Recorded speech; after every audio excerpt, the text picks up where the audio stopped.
భక్తివర్ణ ప్రేక్షకులకి శుభోదయం 28/6/2024 స్వస్తి శ్రీ చాంద్రమానం క్రోధినామ సంవత్సరం ఉత్తరాయణం గ్రీష్మ ఋతువు జ్యేష్ఠమాసం కృష్ణపక్ష సప్తమి శుక్రవారం సప్తమి సాయంత్రం 6:11 వరకు పూర్వాభాద్ర నక్షత్రం మధ్యాహ్నం 12:29 వరకు వర్జన్ రాత్రి 9:24 నుండి 10:53 వరకు దుర్ముహూర్తం 8:07 నుండి 8:58 వరకు మళ్ళీ మధ్యాహ్నం 12:28 నుండి 1:20 వరకు సూర్యోదయం 5:31 సూర్యాస్తమయం 6:34 అమృత గడిలో ఉదయం 5:06 నుండి 6:30 వరకు రాహుకాలం ఈరోజు ఉదయం 10:30 నుండి 12 వరకు రాహుకాలం ఈరోజు సప్తమి శుక్రవారం కూడా శుభ సమయం ఉదయం 6 గంటల నుండి 7 గంటల వరకు మధ్యాహ్నం 4 గంటల నుండి 5 గంటల వరకు శుభయోగం సౌభాగ్యయోగం రాత్రి 12:14 విష్టి ఉదయం 7:25 భవ సాయంత్రం 6:14 బాలవ తెల్లవారుజామున 4:57 వరకు చెప్పారు.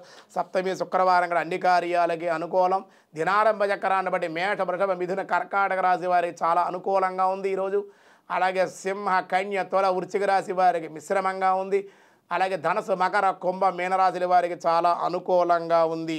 వ్యాసాయ విష్ణు రూపాయ వ్యాస రూపాయ విష్ణవే విష్ణు సహస్రనామంలో 49వ నామం అమర ప్రభు ఓం అమర ప్రభవే నమః.